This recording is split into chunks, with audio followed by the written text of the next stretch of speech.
सुबह सुबह सास सिर पर सब्जी की टोकरी लेकर अमीरों के मोहल्ले में ले जाकर बाहर रखे उनके झोलों में सब्जी डाल रही है। मालकिन, आपकी सब्जियां मैंने थैली में डाल दी हैं, इस महीने का हिसाब कर दीजिए।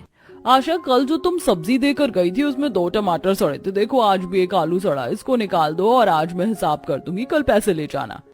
हाँ हाँ मालकिन, कोई बात नहीं, कल से मैं ध्यान रखूंगी, एक भी सब्जी सड़ी ना जाए। आप इन सड़ी सब्जियों को फेंक देती होंगी, पर मेरी बहू खराब होने वाली सब्जियों का कुछ ना कुछ बना देती है जो खाने में भी बहुत स्वादिष्ट होता है। क्या ही बताऊं अपनी बहू के बारे में, उसके सामने तो शेफ भी फेल है। उस औरत को सब्जी देकर आशा अब दूसरे घरों के बाहर भी जाती है और वहां भी सब्जी देते हुए अपनी बहू के खाने की तारीफ करती है और घर आती है। और कुछ देर बाद जब पूरा परिवार खाने के लिए बैठता है, माँ देखो ना, भाभी ने घर में रखे बासी रोटी को हल्का सा सेका और उसमें खराब हो रहा चुकंदर, खीरा, प्याज और घर में ही दूध की मलाई से क्रीम बनाकर बीटरूट यानी कि चुकंदर का रोटी वाला सैंडविच बनाया है। सिमरन, तुम्हारे पास इतना दिमाग आता कहाँ से है? कैसे कर लेती हो ये सब? अरे हमारी बहू का तो खाना बनाने में जवाब ही नहीं है। घर वालों से अपनी तारीफ सुनकर सिमरन को बहुत अच्छा लगता है। कुछ देर में विनोद नाश्ता करके खेत चला जाता है और दीपक भी सब्जी का ठेला लेकर बाजार जाता है। इसी तरह कुछ दिन बीत जाते हैं और एक दिन सुमित्रा सब्जियां लेने आशा के घर आती है और अपनी बहू की शेखी बघाड़ते हुए कहती है, आशा, तुम तो जानती हो ना, मेरी बहू ने होटल मैनेजमेंट किया है, रोज रोज कुछ ना कुछ हमें अच्छा ही बना कर खिलाती है। हमारे पूरे मोहल्ले में ऐसी कोई नहीं है जो मेरी बहू से अच्छा खाना बना ले। अरे बहन, तुम्हारी बहू ने सीखा है, पर मेरी बहू को तो बिना सीखे ही बहुत कुछ आता है बनाना। अब कभी मेरी बहू कुछ अच्छा खाना बनाएगी तो तुम्हें जरूर दूंगी। आशा की बात सुनकर सुमित्रा का मुंह बन जाता है और वो सब्जियां लेकर घर जाती है। इसी तरह कुछ दिन बीत जाते हैं और एक दिन घर में सिमरन रोटी पिज्जा बनाती है। रोटी को सेक कर उस पर लहसुन की चटनी लगाकर प्याज टमाटर रखकर उसे सेक लेती है और सबको खाने को देती है। अरे वाह भाभी, आज तो आपने पिज्जा बना दिया, वो भी रोटी का, और ये लहसुन की चटनी बहुत अच्छी है। हाँ काजल, लहसुन कुछ टमाटर और प्याज गल रहे हैं तो इसलिए मेरे दिमाग में पिज्जा का ख्याल आया और रखे सामान से ये बना डाला। आज फिर कुछ नया खाने में देख आशा को बहुत अच्छा लगता है। अरे बहू, तेरे हाथों में तो सच में जादू है, तू कुछ भी बनाए वो लाजवाब ही बनता है। ऐसा नहीं है माँ जी, वो तो बस मुझे खाना बनाने का शौक है, इसलिए एक्सपेरिमेंट करती हूँ। इसी तरह सिमरन आए दिन कुछ न कुछ बनाती है। ये आधा किलो के आसपास कुछ तोरई रखी हुई हैं, बासी हो गई हैं, कोई नहीं लेगा, तुम देख लो अगर इसका कुछ बना सको तो। अरे दीपक जी, मुझे आधा किलो तोरी बहुत है, आप आराम से सब्जी बेचने जाइए, दोपहर में आपके लिए इसी का कुछ अच्छा बनाऊंगी। अब दीपक सब्जी बेचने के लिए अपना ठेला लेकर बाजार जाता है। तभी सिमरन तोरई को बारीक काटती है और साथ में रखी हुई सोयाबीन के साथ में चने की दाल मिक्स करके उसके कबाब बना लेती है और उनको स्टीम करके सब्जी बना लेती है। अरे भाभी, हम तो घर में सिर्फ 5 लोग हैं, फिर इतनी सारी सब्जी क्यों बना दी? वैसे ये कबाब बहुत अच्छे लग रहे हैं, किस चीज के हैं ये? जल्दी दो, मैं खाऊंगी। हाँ ये लो खाओ। ये तो बहुत टेस्टी है भाभी, वैसे बताओ ना किस सब्जी के हैं ये? उसी सब्जी के जिसे तुम देखना पसंद नहीं करती, तोरई के। क्या सच में? पर टेस्ट वैसा बिल्कुल नहीं है, अगर ऐसी तोरई बनी तो मैं तो रोज खाऊंगी। बहू, ये सब्जी ज्यादा है ना, मैं ये सब्जी कुछ पड़ोसियों के साथ सुमित्रा को भी दे दूंगी ताकि उसे विश्वास हो जाए कि उसकी बहू से भी अच्छा खाना बनाना कोई जानता है। थोड़ी सी सब्जी लेकर आशा सिमरन के साथ पड़ोस की कुछ औरतों को देती है और जहां सुमित्रा सिमरन के हाथों के कबाब खाकर मुंह बनाती है तो वहीं उसकी एक पड़ोसन जब सिमरन के हाथों की कबाब की सब्जी खाती है तो वो आशा से बोलती है, इतने भी कोई खास कबाब नहीं बनाया तुम्हारी बहू ने। सुमित्रा बहन मुझे तो बहुत पसंद आया, इतना अच्छा तो सुमित्रा बहन की बहू भी नहीं बना पाती, जबकि उसने तो पढ़ाई कर रखी है। हाँ की तो है, इसीलिए अच्छा खाना बनाती हूँ मैं, ये मामूली से कबाब मेरे सामने कुछ नहीं है। अच्छा तो ऐसी बात है, तो हमारे गांव में एक शेफ का कंपटीशन होने वाला है जिसमें जीतने वाले को विदेश में जाने का मौका मिलेगा, एक और बड़ी प्रतियोगिता में हिस्सा लेने का और फेमस शेफ बनने का। तो तुम अपना लक आजमाओ और सिमरन को हराकर दिखाओ, ठीक है बहू? उस आदमी की ये बात सुनकर सिमरन और कविता दोनों ही सपने देखने लगती हैं और अगले दिन दोनों इस कंपटीशन में अपना नाम लिखवा लेती हैं और कुछ ही दिनों में प्रतियोगिता शुरू हो जाती है जिसमें सिर्फ उन दोनों ने हिस्सा लिया था। दोनों सामने थी पर बाकी सब दाएं बाएं कुर्सी लेकर बैठे हुए थे।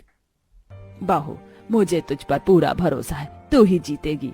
माँ जी फिक्र मत कीजिए, कॉलेज में मैंने ही होटल मैनेजमेंट में टॉप किया था और यहाँ पर भी मैं ही टॉप आऊंगी। वो गंवार मेरे सामने ज्यादा देर टिक नहीं पाएगी। हमारे सभी कंटेस्टेंट आ चुके हैं और प्रतियोगिता शुरू होती है। पहले राउंड में आप लोगों को आधा किलो मैदा दिया जाएगा और सारा सामान भी। बस आपको 2 डिश बनानी है, बहुत आसान है। तो प्रतियोगिता शुरू की जाती है।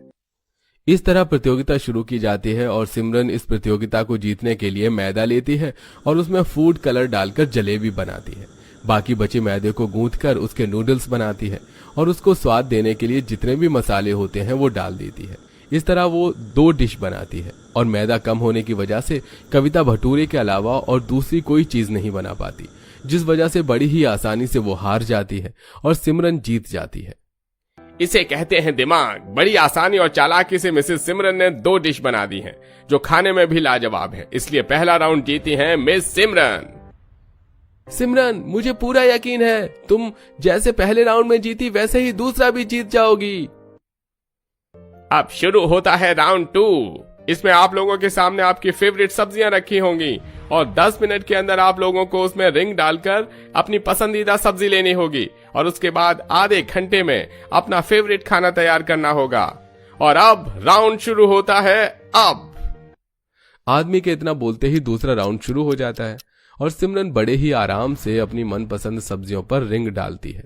तो वहीं 10 मिनट बीत जाते हैं और कविता सिर्फ आलू और टमाटर के अलावा किसी भी सब्जी पर रिंग नहीं डाल पाती, जिस वजह से आधे घंटे में सिमरन कटहल के कोफ्ते और पराठे बनाती है। तो वहीं कविता सिर्फ आलू टमाटर की सब्जी बना पाती है और बाकी सब भी कुछ ऐसे ही नॉर्मल चीज बनाते हैं।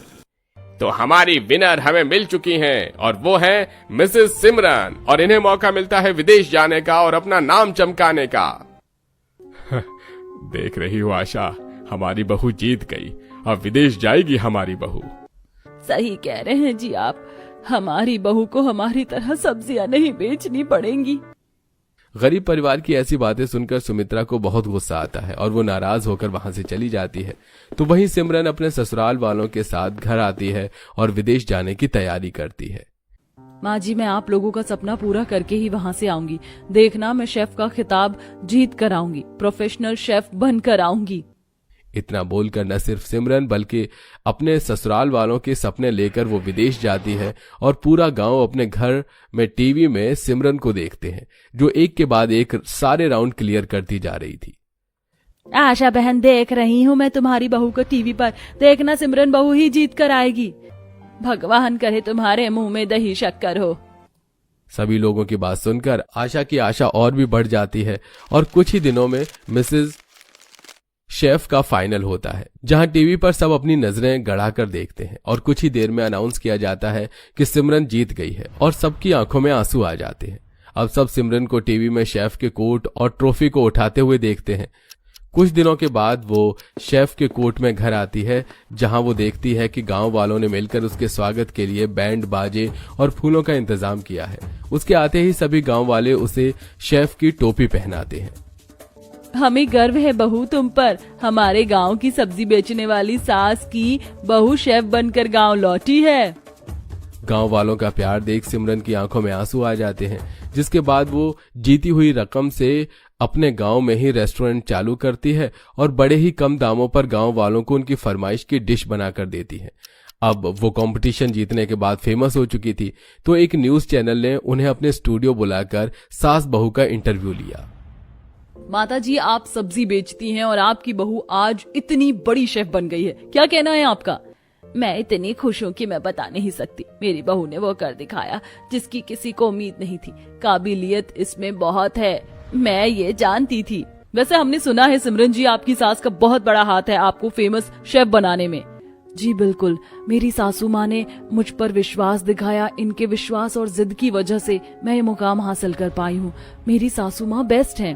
वैसे मानना पड़ेगा माँ जी, अगर आप जैसी सास हो तो बहुएं शादी के बाद भी अपनी पहचान बना सकती हैं। जी बिल्कुल, वैसे आज आपने हमें बुलाया, आपका शुक्रिया। इसीलिए मैं आप सबके लिए अपने हाथों का बना खाना लाई हूँ। ले आऊं? हाँ बिल्कुल, नेकी और पूछ पूछ। अब सिमरन अपना बड़ा टिफिन बॉक्स लेकर आती है और खोलती है, फिर फीमेल रिपोर्टर खाना खाती है और उसकी ऑन कैमरा काफी तारीफ करती है, जिसे देखने वाले दर्शक अब सिमरन के रेस्टोरेंट में जाते हैं और वो फिर फेमस होती है, साथ में उसकी आमदनी भी बढ़ती है। ऐसी मज़ीद वीडियो देखने के लिए हमारे चैनल को सब्सक्राइब करें, लाइक करें, फॉलो करें और शेयर करें। शुक्रिया।